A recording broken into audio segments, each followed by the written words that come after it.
بسم اللہ الرحمن الرحیم رب اشرح لی صدری ویسر لی امری واحلل عقدۃ من لسانی یفقہوا قولی ربی زدنی علما ربی زدنی علما ربی زدنی علما۔ بسم اللہ الرحمن الرحیم۔ السلام علیکم ورحمۃ اللہ وبرکاتہ۔ تو جیسا کہ کل ہم لوگوں نے پڑھا تھا کہ اب کفار جو ہیں، مشرکین ہیں، وہ اب انہوں نے مسلمانوں کو ٹارچر کرنا شروع کر دیا، اور وہ پھر آپ صلی اللہ علیہ وآلہ وسلم کے ساتھ کے سامنے مختلف چیلنجز رکھتے کہ آپ اگر ان پر یہ جس سے انہوں نے معجزات رکھے کہ آپ اگر یہ معجزات ہم اپنی آنکھوں سے دیکھ لیں گے یہ معجزات تو ہم آپ پر ایمان لے آئیں گے۔ تو اس طرح سے انہوں نے معجزات رکھے چیلنج کرنے کے لیے آپ صلی اللہ علیہ وآلہ وسلم کو، حالانکہ وہ جانتے تھے یہ سچے نبی ہیں، لیکن بس چیلنج کرنے کے لیے اور ٹھٹا کرنے کے لیے وہ آپ صلی اللہ علیہ وآلہ وسلم کے ساتھ مذاق کرتے تھے کہ اگر آپ یہ معجزات لے آئیں گے تو ہم آپ پر ایمان لے آئیں گے۔ تو اللہ تعالیٰ نے پھر یہ معجزات نہیں لائے تھے، اور کیونکہ یہ پہلے ہو چکا تھا کہ شکل قمر کا واقعہ میں بھی انہوں نے اسی طرح کیا تھا کہ انہوں نے کہا تھا کہ آپ ہمیں یہ دکھائیں گے کہ چاند دو ٹکڑے ہو رہا ہے تو پھر ہم آپ پر ایمان لے آئیں گے، لیکن یہ ایمان نہیں لائے تھے اس وقت بھی، اور انہوں نے کہا تھا کہ جادو ہے اور ہماری آنکھوں کا دھوکہ ہے۔ تو یہ ہوا۔ پھر اس کے بعد کیا ہوا کہ اس کے بعد ہم نے کل پڑھا تھا کہ آپ صلی اللہ علیہ وآلہ وسلم پر وحی آنا بند ہو گئی، تو پھر قریشیوں نے پھر انہوں نے مذاق اڑانا شروع کر دیا، طنز کرنا شروع کر دیا کہ شاید تمہارے شیطان نے آنا اب چھوڑ دیا ہے، اب اس نے تمہیں چھوڑ دیا ہے، اب وہی کوئی نہیں آتی تمہارے اوپر، تو اس کا مطلب ہے تم کوئی نبی نہیں ہو، تم جھوٹے ہو۔ تو اس وجہ سے آپ صلی اللہ علیہ وسلم اتنے ڈپریس تھے، ایک تو وہی بھی نہیں اتر رہی تھی، اور دوسری طرف سے قریش کا جو رویہ تھا وہ، اس وجہ سے آپ صلی اللہ علیہ وسلم بہت زیادہ پریشان تھے۔ تو پھر اللہ تعالیٰ نے ان کو تسلی دینے کے لیے سورہ دوحہ نازل کی تھی کہ آپ سے ناراض نہیں ہے، بلکہ اور اس نے آپ کو اکیلا نہیں چھوڑا بلکہ وہ آپ کے ساتھ ہے، وہ آپ سے ناخوش نہیں ہے، اور اس طرح سے اللہ تعالیٰ نے تسلی دی تھی آپ صلی اللہ علیہ وآلہ وسلم کو سورہ دوحہ کے ذریعے۔ لیکن ابھی بھی وہ باز نہیں آئے، ابھی بھی ان کو آرام نہیں لگا۔ اب انہوں نے کیا کیا کہ اب انہوں نے کہا کہ ہم اب مسلمان اب لوگوں کو روکیں گے کہ وہ آپ صلی اللہ علیہ وآلہ وسلم کے پاس آئیں ہی نہ، ان کے پاس بیٹھے ہی نہ، تاکہ کہیں کیونکہ ان کے پاس بیٹھے ہی نہ، کیونکہ اگر وہ ان کے پاس بیٹھے تو ان کے کلام میں تو جادو ہے، اور وہ پھر ایمان لے آئیں گے اس طرح سے آپ صلی اللہ علیہ وسلم پر، کیونکہ یہ کلام تو اتنا اثر کرنے والا ہے، تو لہٰذا ہم ان کو آپ صلی اللہ علیہ وسلم کے پاس جانے ہی نہیں دیں گے۔ تو اب کیا ہوتا ہے کہ وہ اب حج کا دن قریب ہوتے ہیں، تو اب حج کے دن قریب ہوتے ہیں تو اب وہ لوگ راستوں میں بیٹھنا شروع کر دیتے ہیں۔ پہلے وہ لوگ سارے اکٹھے ہوتے ہیں اور راستہ پھر سوچتے ہیں کہ ایک اوپینین ڈیسائیڈ کرتے ہیں کہ ہم سب اسی اوپینین سے، اسی رائے سے لوگوں کو روکیں گے آپ صلی اللہ علیہ وسلم کے پاس جانے سے۔ پھر وہ رائے قائم کرتے ہیں کہ جادوگر ہیں اور یہ ان کی بات میں جادو ہے، اور یہ تفرقہ ڈال رہے ہیں باپ بیٹے کے درمیان، بھائی بھائی کے درمیان، میاں بیوی کے درمیان، اور آدمی اور اس کے خاندان کے درمیان، تو لہٰذا تم اس کے پاس مت جانا۔ تو یہ انہوں نے رائے قائم کی، اور پھر انہوں نے راستوں میں بیٹھنا شروع کر دیا، اور حاجیوں کو آپ صلی اللہ علیہ وسلم سے ڈراتے کہ تم اس کے پاس مت جانا، کیونکہ اس کی بات میں جادو ہے اور تفرقہ ڈال رہا ہے۔ تو اب لوگوں نے آپ صلی اللہ کے پاس آنا، اب لوگ آپ صلی اللہ علیہ وسلم کے پاس آئے ہی نہیں، اور اس طرح سے آپ صلی اللہ علیہ وسلم تک اپنا میسج نہیں کر پائے۔ لیکن پھر آپ صلی اللہ علیہ وسلم نے جب حج شروع ہوا تو آپ صلی اللہ علیہ وسلم نے ان کے پاس جا کر ان کو دعوت دی دین کی، لیکن وہ لوگ کوئی ایمان نہ لائے، کیونکہ آگے سے آپ صلی اللہ علیہ وسلم کو دعوت دیتے اور پیچھے سے ابو لہب اور یہ سارے سردار مذاق اڑاتے ٹھٹا کرتے کہ یہ جھوٹا ہے، تم لوگ ان کی بات پر یقین نہ کرنا، ایمان مت لانا۔ تو اب اس طرح سے یہ روک رہے تھا لوگوں کو، اور جب یہ قریش جب یہ حج سے واپس ہو گئے تو بڑے مطمئن تھے کہ ہم نے تو اپنا کام کر لیا، اب لوگ ان کے پاس نہیں آئیں گے۔ لیکن ابھی بھی ان کو چین نہیں آیا، تو اب انہوں نے کیا کیا، اب ان کا ٹارگٹ تھے مسلمان۔ اب انہوں نے سوچا کہ اب ہم مسلمانوں کو ٹارچر کریں گے، اور اب پہلے تو یہ لوگ وربلی مسلمانوں کو ٹارچر کر رہے تھے، لیکن اب انہوں نے سوچا کہ اب ہم مسلمانوں کو فزیکل ٹارچر دیں گے، اور اتنا ستائیں گے کہ وہ آخرکار تھک کر آپ صلی اللہ علیہ وسلم پر سے کفر کریں گے اور لات اور عزیٰ پر ایمان لے آئیں گے۔ تو ابھی وہ باز نہ آئے، اور اس طرح سے اب انہوں نے سوچا کہ اب پہلے آپ صلی اللہ علیہ وسلم کو جھوٹا ثابت کرتے ہیں، تو اب انہوں نے کیا سوچا کہ اب ان سے کچھ سوال کرتے ہیں، کچھ کوئز لیتے ہیں ان کا۔ اب انہوں نے کیا کہا کہ پچھلی قوموں کے بارے میں آپ صلی اللہ علیہ وسلم سے پوچھتے ہیں، لہٰذا انہوں نے سوچا کہ مدینہ میں کچھ یہودی عالم رہتے تھے، تو انہوں نے سوچا کہ ہم عالموں کے پاس جائیں گے، ان کو آپ صلی اللہ علیہ وسلم کے بارے میں بتائیں گے، کیونکہ وہ اہل کتاب ہیں، تو ان کی کتاب میں تو یہ لکھا ہوگا، تو ان کو آپ صلی اللہ علیہ وسلم کے بارے میں بتائیں گے، اور پھر ان سے پچھلی امتوں کے بارے میں پوچھیں گے، اور پھر وہ سوال آپ صلی اللہ علیہ وسلم سے کریں گے، اور اگر انہوں نے جواب دے دیا تو اس کا مطلب ہے کہ وہ نبی ہیں۔ اب انہوں نے نیا شروع کر دیا، تو اب انہوں نے کیا کیا، یہ سارے اکٹھے ہوئے، اور پھر جو سارے سردار تھے سارے اکٹھے ہوئے، اور انہوں نے ان میں سے 2 لوگوں کو چنا، نظر اور عقبہ کو، اور انہوں نے کہا کہ تم دونوں جاؤ مدینہ، اور مدینہ جا کر یہودی عالموں سے ملو، اور ان سے محمد صلی اللہ علیہ وآلہ وسلم کی ساری باتیں بیان کرو، نیز پوچھو کہ اس سلسلے میں ان کا کیا خیال ہے، کیونکہ وہ لوگ اہل کتاب ہیں، نبیوں کا علم ان کے پاس ہے، وہ زیادہ بہتر بتا سکتے ہیں۔ یعنی اب تم لوگ جاؤ مدینہ جاؤ، کیونکہ ادھر یہودی عالم رہتے ہیں، ان سے آپ صلی اللہ علیہ وسلم کو ان کو آپ صلی اللہ علیہ وآلہ وسلم کے بارے میں سارا بتاؤ کہ شخص آیا ہے اور وہ کہہ رہا ہے کہ وہ نبی ہے، تو کیا یہ صحیح بات ہے، کیونکہ آپ کے پاس کتاب ہے اللہ کی، تو آپ کی کتاب میں یہ چیز مینشن ہے، اور پھر ان سے پچھلی امتوں کے بارے میں پوچھو، اور پھر ہم وہ سوال آپ صلی اللہ علیہ وآلہ وسلم سے کریں گے۔ تو آپ یہ لوگ جاتے ہیں یہودی عالموں کے پاس، اور ان کو آپ صلی اللہ علیہ وسلم کے بارے میں سارا کچھ بتاتے ہیں، اور پھر جو یہودی عالم ہوتے ہیں یہ کہتے ہیں، یہ ساری جب بات سننے کے بعد وہ کہتے ہیں، وہ ان کے سامنے 3 سوال رکھتے ہیں کہ تم لوگ یہ 3 سوال ان سے پوچھنا، اگر انہوں نے جواب دے دیا تو اس کا مطلب وہ سچے نبی ہیں، اور اگر وہ جواب نہ دے پائے تو اس کا مطلب وہ سچے نہیں ہیں اور جھوٹے ہیں، پھر تم نے جو چاہے کرنا ہوا ان کے ساتھ کرنا۔ تو اب سب سے پہلا جو سوال انہوں نے رکھا ان کے سامنے، قریش کے سامنے، کہ تم نے آپ صلی اللہ علیہ وسلم سے کرنا ہے، وہ تھا کہ پچھلے زمانے میں کچھ جوان تھے، ان کی داستان بڑی عجیب و غریب ہے، ذرا محمد صلی اللہ علیہ وسلم سے پوچھو، دیکھو ان کے متعلق کچھ بتاتے ہیں۔ یعنی اب پہلا کہ جو غار میں جن لوگوں نے پناہ لی تھی، اصحاب کہف جو تھے، جن کا سورہ کہف میں بھی ذکر ہے، جو 309 سال تک غار میں رہے تھے، تو ان کا واقعہ آپ صلی اللہ علیہ وآلہ وسلم سے پوچھو، اور انہوں نے خود بھی ان کو سارا کچھ بتایا تھا تاکہ ان کو پتا ہو، جو آپ سے جواب دیں تو یہ پہچان کر سکیں کہ یہ صحیح کہہ رہے ہیں۔ تو پہلا سوال انہوں نے کیا کہا کہ اصحاب کہف کے بارے میں دریافت کرو۔ اب دوسرا سوال انہوں نے کیا رکھا ان کے سامنے کہ ایک آدمی اور گزرا ہے، اس نے زمین کا چپا چپا چھان مارا، محمد صلی اللہ علیہ وآلہ وسلم سے پوچھو کہ اس کے متعلق بھی جانتے ہیں کیا۔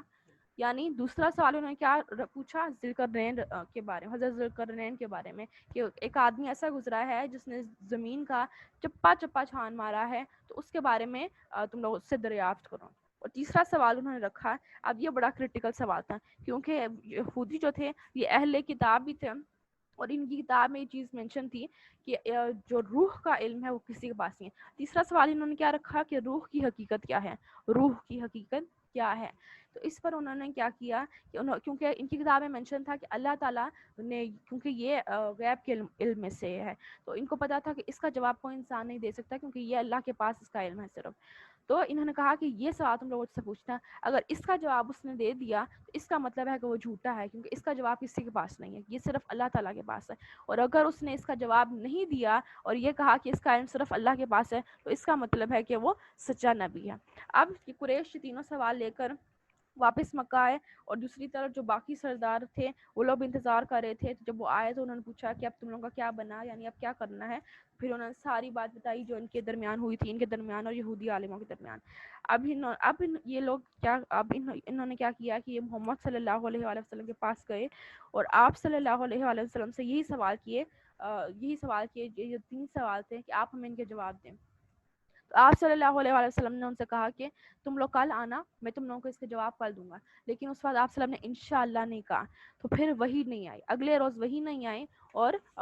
2 ہفتے گزر گئے اور وہی نہیں آئے، کیونکہ اس وقت آپ صلی اللہ علیہ وسلم نے انشاءاللہ نہیں کہا تھا۔ اور پھر قریش کو بھی موقع مل گیا، پھر سے انہوں نے آپ صلی اللہ علیہ وسلم پر باتیں کرنا شروع کر دی، مذاق اڑانا شروع کر دیا، طنز کرنا شروع کر دیا، اور وہی اس کے ڈیلے ہو گئی تھی، کیونکہ آپ صلی اللہ علیہ وآلہ وسلم نے انشاءاللہ نہیں کہا تھا۔ پھر 2 ہفتے گزر گئے، اس کے بعد وہی اتری، اور سورہ کہف کی آیتیں اتری، اور اللہ تعالیٰ نے ان تینوں سوالوں کے جواب آپ صلی اللہ علیہ وسلم کو دیے۔ اور پھر اس میں اللہ تعالیٰ نے یہ بھی کہا کہ آیت نمبر 23 اور 24 ہے کہ اللہ تعالیٰ نے کہا کہ اور ہرگز ہرگز کسی کام پر یوں نہ کہنا کہ میں کل کروں گا مگر ساتھ ہی انشاءاللہ کہہ دینا. یعنی ہم نے یہ وہی آپ پر اس لیے نازل نہیں کی کیونکہ آپ نے انشاءاللہ نہیں کہا تھا. تو ہمیشہ جو کام کا ارادہ کریں تو انشاءاللہ آپ نے کہنا ہے. تو پھر 2 ہفتے گزرنے کے بعد اللہ تعالیٰ نے ان کے تینوں سوالوں کے جواب آپ صلی اللہ علیہ وسلم کو بتائے, اور یہ سورہ کہف یعنی نازل ہوئی آپ صلی اللہ علیہ وسلم پر, اور اس میں تینوں سوالوں کے جواب دیے گئے. اور سب سے پہلے اللہ تعالیٰ نے وحی کے ذریعے سب سے پہلا جو انہوں نے سوال کیا تھا کہ جو وہ کون سے وہ ان نوجوانوں کا قصہ بتائیں جو غار میں جنہوں نے پناہ لی تھی. تو اللہ تعالیٰ نے ان کا فل ڈیٹیل میں سارا واقعہ بتایا. آیت نمبر 9 سے لے کر 22 تک پوری ڈیٹیل میں اللہ تعالیٰ نے پورا واقعہ بتایا سورہ کہف میں. یہ کہ کون تھے, 309 سال تک یہ غار میں رہے, اور سارا واقعہ ڈیٹیل میں اللہ تعالیٰ نے بتایا, ایک ایک بات ان کے بارے میں بتائی. پھر دوسرا سوال انہوں نے کیا تھا کہ وہ کون سا آدمی ہے جس نے زمین کا چپا چپا چھان مارا. تو اللہ تعالیٰ نے اس کا بھی جواب دیا, اور کہ یہ وہ ذوالقرنین تھے, اور پھر پورا ڈیٹیل سے واقعہ بتایا. آیت نمبر 83 سے لے کر 98 تک پورا ڈیٹیل واقعہ ہے حضرت ذوالقرنین کا. اور پھر اس کے بعد انہوں نے تیسرا سوال کیا کہ روح کی کیا حقیقت ہے. تو اس پر اللہ تعالیٰ نے آیت نازل کی, اور سورہ بنی اسرائیل کی آیت ہے وَيَسْأَلُونَكَ عَنِ الرُّوحِ قُلِ الرُّوحُ مِنْ أَمْرِ رَبِّي وَمَا أُوتِيتُم مِنْ عِلْمٍ إِلَّا قَلِيلًا. اور یہ لوگ آپ سے روح کے متعلق پوچھتے ہیں, کہو یہ روح میرے رب کے حکم سے آتی ہے, مگر تم لوگوں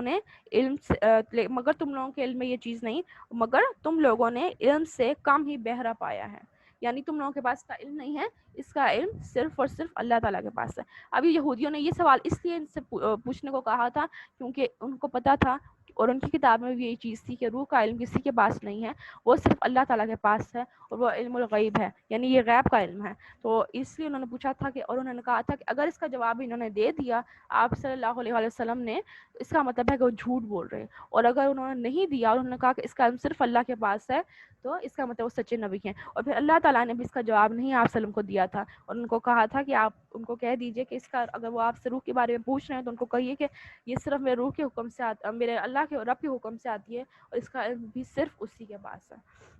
تو اس طرح سے انہوں نے چیلنج کیا آپ صلی اللہ علیہ وسلم کو, اور اس میں تو وہ ہار گئے کیونکہ آپ صلی اللہ علیہ وسلم نے ان کے تمام سوالوں کے جواب دے دیے. اب لیکن ابھی بھی وہ باز نہیں آئے, اور اب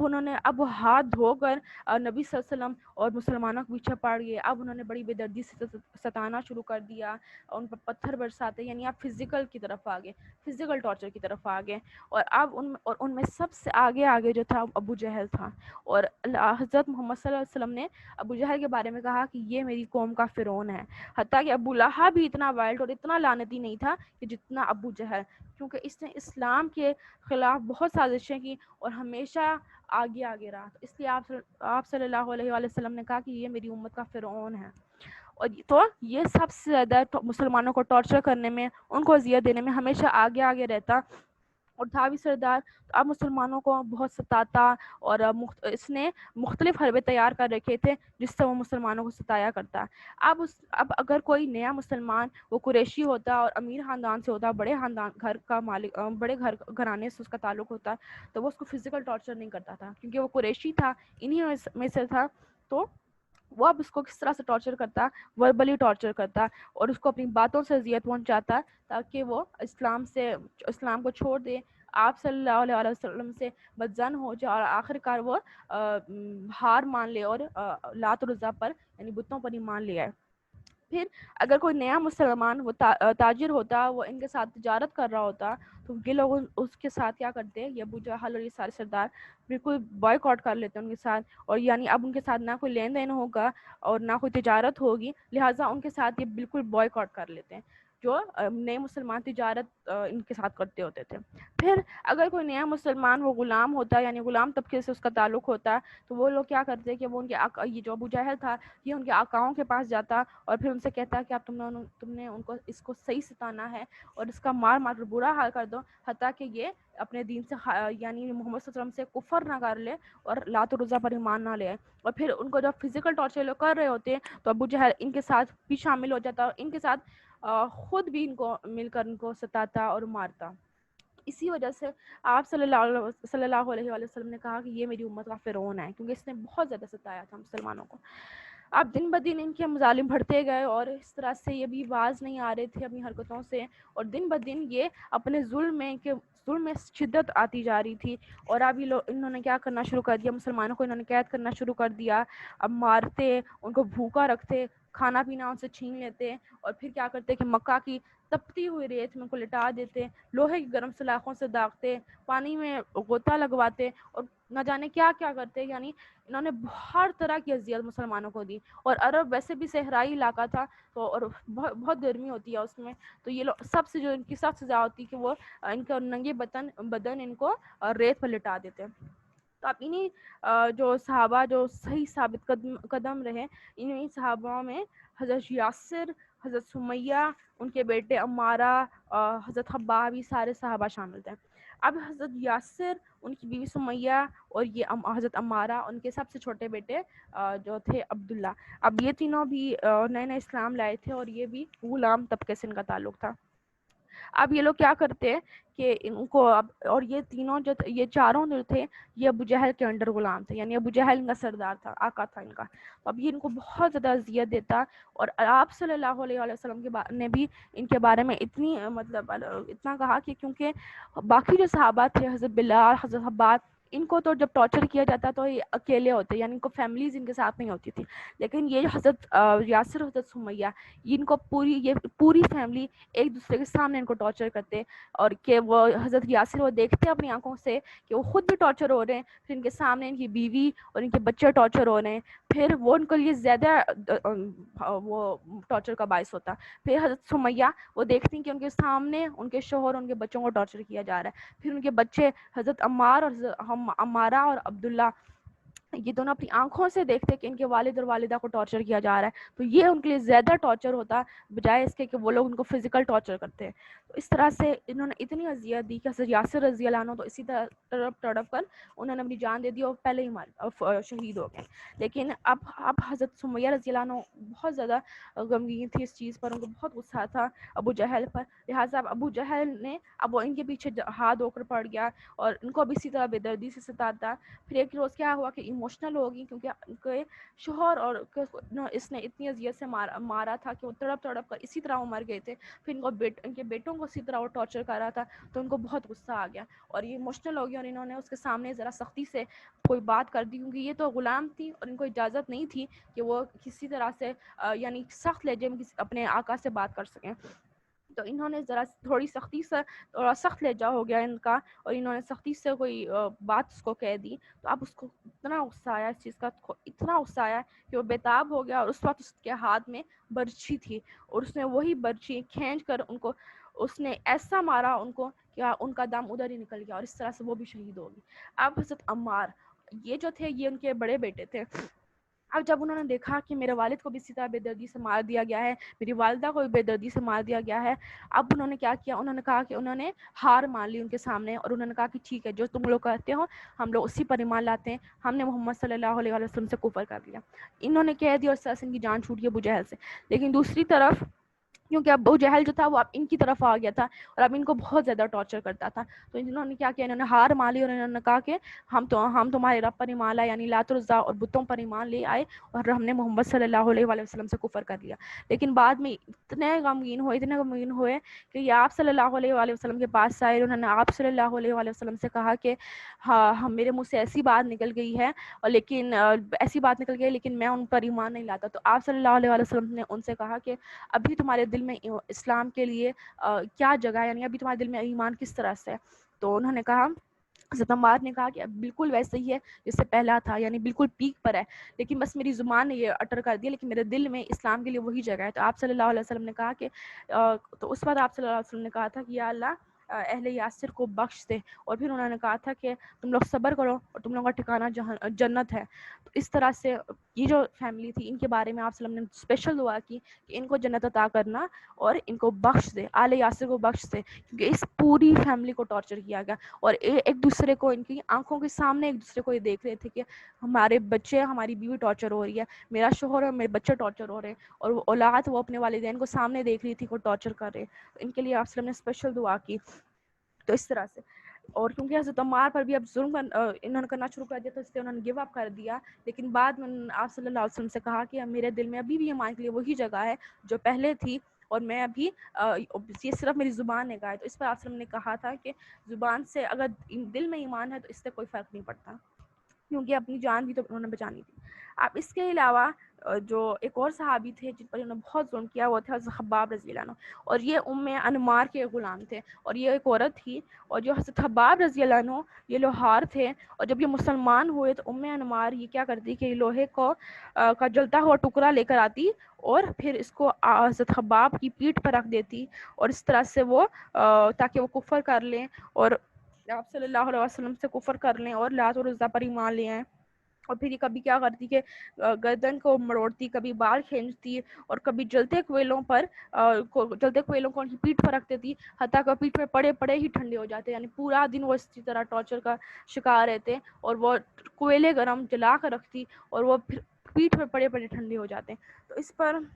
تو اب ایک دن کیا ہوا کہ پھر سے اس نے اسی طرح کوئلے ان کو جلایا اور پھر ان کو حضرت خباب رضی اللہ عنہ کی پیٹھ پر رکھ دیا, اور اسی طرح پڑے پڑے وہ ٹھنڈے ہو گئے. پھر حضرت خباب وہ بےتاب ہو گئے اور وہ بہت زیادہ, کیونکہ بہت تکلیف ان کو ہوئی, تو پھر وہ آپ صلی اللہ علیہ وآلہ وسلم کے پاس آئے اور انہوں نے کہا کہ آپ ہمارے لیے دعا کیجیے کیونکہ بہت ہم پر ظلم کیا جا رہا ہے. تو اس پر اور جب یہ آئے تھے آپ صلی اللہ علیہ وآلہ وسلم کے پاس, تو آپ صلی اللہ علیہ وسلم درخت, کیونکہ پہلے ممبر نہیں تھا, ممبر بعد میں بنا تھا, تو آپ صلی اللہ علیہ وآلہ وسلم اس درخت کے ساتھ ٹیک لگا کر بیٹھے ہوئے تھے, اور انہوں نے کہا کہ آپ ہمارے لیے دعا کیجیے کہ ہمیں اس ظلم سے نجات مل جائے. تو پھر آپ اٹینٹو ہو کر بیٹھ کے آگے ہو کر بیٹھ کے آپ نے کہا کہ تم سے پہلے جو قومیں تھیں ان پر, یعنی جو تم سے پہلے کے لوگ تھے ان پر اس سے بھی زیادہ ظلم کیا جاتا تھا. اور پھر آپ نے سارے ظلم بتائے کہ ان پر کیا کیا ظلم کیا جاتا تھا, لیکن تم پر تو ابھی تم لوگوں نے صبر کرنا ہے, اور پھر انشاءاللہ اللہ تعالیٰ کی مدد آئے گی تم لوگوں کے ساتھ. اور پھر اس کے بعد آپ صلی اللہ علیہ وآلہ وسلم نے ان کے لیے دعا کی کہ یا اللہ خباب کی مدد کر. پھر یہ اللہ تعالیٰ نے ان کی دعا قبول کی, اور ہوا کیا کہ انمار جو ان کی آقا تھی اس کے سر میں کوئی ایسی بیماری ہوگی کہ حکیموں نے اس کا جو علاج بتایا, ان حکیموں نے کہا کہ آپ نے ایسا کرنا ہے کہ گرم سلاخوں سے اس کا سر کو داغنا ہے, یہی اب اس کا علاج ہے. اور حضرت خباب رضی اللہ عنہ وہ لوہے کی سلاخیں گرم کرتے اور پھر اس کا سر داغتے, اور اسی طرح یہ بے دردی سے اس تکلیف کو سہ کر وہ مر گئی. تو جس طرح اس نے ان کے ساتھ کیا اللہ تعالیٰ نے کی دعا قبول کی, اور پھر اس کے ساتھ بھی ویسا ہی ہوا کہ اس کے بھی سر کو اسی طرح لوہے کی سلاخوں سے داغا جاتا تھا. اب انہی جوان مردوں میں حضرت بلال رضی اللہ عنہ بھی تھے. اب یہ جو تھے یہ غلام تھے امیہ بن خلف کے, اور یہ حبشی غلام تھے, یعنی قریشی نہیں تھے.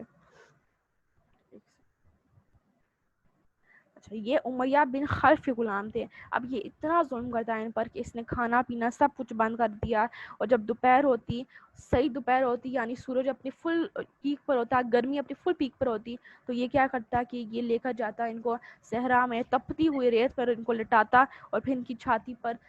بھاری پتھر رکھتا, اور پھر کہتا کہ یا تم محمد صلی اللہ علیہ وسلم کا ساتھ چھوڑ دو یا پھر لات اور عزا کو پوجو, ورنہ اسی طرح ایڑیاں رگڑتے رہو. یعنی تمہیں تب تک یہاں سے میں نہیں پتھر اٹھایا جائے گا, تم اسی طرح پڑے رہو گے جب تک کہ تم آپ صلی اللہ علیہ وسلم کو نہیں چھوڑو گے. اب ان کے بارے میں آتا ہے کہ تمام مسلمان, مطلب زیادہ تر جو مسلمان تھے, یہ انہوں نے بعد میں, کیونکہ جب بہت تکلیفیں انہوں نے برداشت کی تھی, تو بعد میں اپنی زبان سے ان کے سامنے تو کہہ دیتے تھے کہ ہم تمہارے لات اور عزا پر ایمان لائے, لیکن دل میں ان کے ایمان ہوتا تھا, لیکن ان کے سامنے کہہ دیتے تھے تاکہ وہ ان کو چھوڑ دیں. لیکن حضرت بلال رضی اللہ عنہ ان کے بارے میں آتا ہے کہ انہوں نے, جو وہ لوگ جتنا کہتے ہیں کہ آپ صلی اللہ علیہ وسلم کا ساتھ چھوڑ دو, تو یہ اتنا ہی آگے سے کہتے ہیں احد احد, اور میں تم لوگوں کے لات اور عزا پر ایمان نہیں لاتا. تو اب اسی طرح اس نے کیا کیا کہ وہ تپتی ہوئی ریت پر لے کر جاتا اور ان کی سینے پر بھاری پتھر رکھ دیتا. اور حضرت عمر بن العاص کہتے ہیں کہ وہ پتھر اتنے گرم ہوتے ہیں کہ اگر ہم کچا گوشت بھی ان پر رکھیں تو وہ پک جائے, اور یہ کوئی عام بات نہیں ہے, بلکہ یہ ایسا ہی تھا کہ اتنے گرم ہوتے تھے کہ وہ اگر کچا گوشت بھی رکھے تو وہ پک جائے, اتنے گرم پتھر ہوتے تھے, اور پیچھے سے ریت بھی اتنی گرم ہوتی تھی. اور پھر اس وقت بھی حضرت عمر کہتے ہیں کہ اس وقت بھی حضرت بلال رضی اللہ عنہ وہ کہتے ہیں کہ میں تمہارے لات اور عزا پر ایمان نہیں لاتا, اور وہ پھر اس طرح سے اور اپنا ظلم بڑھاتے, اور پھر وہ کہتے احد احد, ان کو مزید ان کو تنگ کرنے کے لیے کہتے ہیں احد احد, یعنی میں تمہاری لات اور عزا پر ایمان نہیں لاتا, میں تو اسی پر ایمان لاؤں گا جو احد ہے. اور پھر یہ لوگ کیا کرتے ہیں، اسی طرح وہ لوگ اور ظلم کرتے ہیں اور ان کو ٹارچر کرتے ہیں. اور ان کے جو قریش کا جو مین فوکس تھے وہ حضرت بلال رضی اللہ عنہ تھے، کیونکہ باقی تو ہار مان جاتے تھے لیکن یہ کبھی ہار نہیں مانے. تو انہوں نے کبھی اپنے زبان سے بھی یہ بات نہیں کی تھی کہ کہی تھی کہ میں آپ صلی اللہ علیہ وسلم سے کفر کرتا ہوں. تو اب یہ ان کو اور زیادہ اذیت دیتے ہیں. پھر یہ لوگ کیا کرتے ہیں کہ ان کے گلے میں رسی ڈال کر ان کو پورے شہر میں گھسیٹتے ہیں تاکہ وہ آپ صلی اللہ علیہ وسلم پر ساتھ چھوڑتے ہیں، لیکن پھر بھی اس وقت وہ کہہ رہے ہوتے احد احد، یعنی ان کو آگے سے اور تنگ کرتے ہیں. اسی وجہ سے ان کی اسی ثابت قدمی اور سنسیئرٹی کی وجہ سے وہ سب سے پہلے مؤذن بنے. کہ جب ایک صحابی نے اپنی خواب میں دیکھا تھا کہ انہوں نے اذان کے الفاظ اپنے خواب میں دیکھے تھے اور وہ آپ صلی اللہ علیہ وسلم کے پاس آئے تھے، تو آپ صلی اللہ علیہ وسلم نے کہا تھا کہ جاؤ اور یہ الفاظ بلال رضی اللہ عنہ کو سکھاؤ، کیونکہ ان کی آواز تم سب میں سب سے زیادہ اچھی ہے. اور ان کی تو اس طرح سے حضرت بلال رضی اللہ عنہ کو آپ صلی اللہ علیہ وسلم نے ایز اے مؤذن چوز کیا سب سے پہلے، کیونکہ یہی آواز ہے جو اللہ کے لیے سب کچھ ظلم اور ستم اس نے برداشت کیے ہیں اور احد احد کہہ رہی تھی. اور اب یہی آواز اللہ اکبر اشہد اللہ کے نعرے لگائے گی اور یہی آواز اللہ اکبر کا نعرہ بلند کرے گی، یعنی اذان دے گی. تو پھر جب مکہ فتح ہوا، آپ صلی اللہ علیہ وسلم جب مکہ فتح واپس آئے مکہ، تو آپ صلی اللہ علیہ وسلم نے حضرت بلال رضی اللہ عنہ کو حکم دیا کہ جاؤ پہاڑی پر چڑھ کے پہلے اونچی آواز میں اذان دو. اور اس طرح سب سے پہلے انہوں نے اذان دی اور یہ سب سے پہلے مؤذن تھے. اور پھر مؤذن کی احادیث میں آپ صلی اللہ علیہ وسلم نے اتنی فضیلت بتائی کہ مؤذن کی گردن قیامت کے روز سب سے اونچی ہوگی، یعنی مؤذن کا مرتبہ قیامت کے روز سب سے زیادہ بلند ہوگا کہ ان کی گردنیں اونچی ہوں گی، یعنی آنر اور رسپیکٹ ان کی اتنی زیادہ ہوگی، ان کا مرتبہ بہت بلند ہوگا. تو یہ سب سے پہلے مؤذن حضرت بلال رضی اللہ عنہ تھے کہ اللہ تعالیٰ نے ان کو اتنا کہہ سکتے ہیں کہ ان کو اتنا زیادہ پھر آگے ریوارڈ کیا انہی مشکلات کی وجہ سے. اب انہی میں حال یہی نہیں بلکہ اتنے زیادہ مسلمان تھے جن پر انہوں نے ظلم کیا، جن میں عامر بن فہیرہ، حضرت زنیرہ، حضرت خباب، یہ سارے تھے ان میں. تو اب عامر بن فہیرہ ان کے ساتھ کیا کرتے ہیں کہ ان کو اتنا مارتے، اتنا ستاتے، اتنی ان کو اذیت دیتے کہ ایسا ایسا ان کی عقل جاتی رہتی اور پھر ان کو کچھ سمجھ نہ آتا کہ وہ کیا کہہ رہے ہیں، یعنی وہ پھر انکانشیس ہو جاتے اور ان کو کچھ سمجھ آتی وہ کیا کہہ رہے ہیں، کیونکہ اتنی زیادہ اذیت دیتے تھے. پھر ابو فقیہہ ان کے بارے میں آتا ہے کہ یہ کیونکہ سب غلام طبقے سے تھے تو ان کو بہت زیادہ یہ لوگ ٹارچر کرتے تھے. کہ ابو فقیہہ کے بارے میں آتا ہے کہ ان کے پاؤں میں لوہے کی بیڑیاں پہنا کر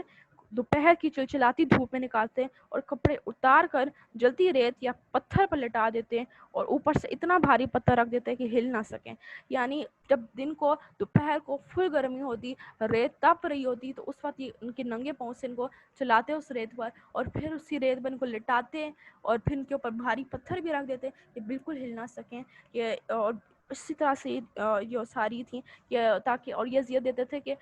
تاکہ یہ چھوڑ دیں، آپ صلی اللہ علیہ وسلم سے کفر کر لیں، لیکن ان کے ایمان میں کوئی کمی نہ آتی اور یہ اسی طرح اذیتیں برداشت کرتے رہتے ہیں.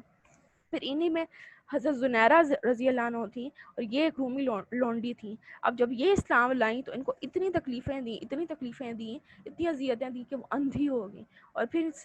پھر جب قریش نے دیکھا تو انہوں نے کہا کہ تمہیں لات اور عزیٰ کی مار پڑ گئی ہے. تو اس پر حضرت زنیرہ نے کہا کہ واللہ اللہ کی قسم انہوں نے میرا کچھ نہیں بگاڑا، یہ تو اللہ کی طرف سے ہے، اگر وہ چاہے تو اسے دور کر سکتا ہے. اور اگلے روز دوسری جب صبح ہوئی تو واقعی اللہ تعالیٰ نے ان کی بصارت بحال کر دی تھی، یعنی ان کی آنکھیں واپس کر دی تھیں اور دوبارہ سے دیکھنے لگی تھیں. تو اس پر مشرکین پھر کہنے لگے کہ اب یہ تو محمد صلی اللہ علیہ وسلم کا جادو ہے، یعنی وہ کسی صورت بھی آپ صلی اللہ علیہ وسلم پر ایمان لانے کی تیار ہی نہیں تھے اور اس طرح سے ٹارچر کرنا شروع کر دیا. پھر انہیں میں بنو عدی کی ایک لونڈی تھی، جب وہ اسلام لائیں تو انہیں عمر بن خطاب، یہ اس وقت حضرت عمر رضی اللہ عنہ یہ اس وقت ایمان نہیں لائے تھے. عمر بن خطاب اتنا ستایا کرتے تھے کہ اتنا وہ مارتے ہوتے تھے کہ مار مار کر تھک جاتے تھے اور پھر آخر وہ کہتے تھے کہ پھر چھوڑ دیتے تھے ان کو مار مار کر اور کہتے تھے کہ میں نے تمہیں کسی مروت کی بنا پر نہیں بلکہ مارتے مارتے اکتا گیا ہوں، تھک گیا ہوں، اس لیے تمہیں چھوڑ دیا. پھر جب وہ واپس تھوڑی سی ان کے اندر جان آتی تو پھر ان کو مارنا شروع کر دیتے. تو اس پر وہ کہتی ہیں تیرا رب بھی تیرے ساتھ ایسا ہی کرے گا. یعنی وہ مار مار کر تھک جاتے لیکن ان کے ایمان میں کوئی کمی نہ آتی، بلکہ اسی طرح ان کو اور آگے سے تنگ کرتے کہ ہمارے ایمان میں تو کوئی کمی آنے والی نہیں ہے، تو لہٰذا تم لوگوں نے جو کرنا ہے ہمارے ساتھ کرو. پھر انہی میں ایک اور وہ حضرت مصعب بن عمیر، ان کے بارے میں آتا ہے کہ جب یہ ایمان لائے، یہ بہت بڑے امیر گھرانے سے ان کا تعلق تھا، جب یہ ایمان لائے تو ان کی ماں نے ان کا کھانا پینا بند کر دیا، ان کو اپنے گھر سے باہر نکال دیا۔ اب یہ اتنے زیادہ کمزور ہو گئے تھے، یعنی یہ بھی ان کے اوپر سب سے بڑی اذیت تھی کہ اتنے زیادہ یہ کمزور ہو گئے تھے کہ کہا جاتا ہے کہ ان کی جو اسکن تھی سانپ کی کچلی کی طرح ان کی چمڑی ادھڑ گئی تھی، یعنی اتنے زیادہ یہ کمزور ہو گئے تھے۔ پھر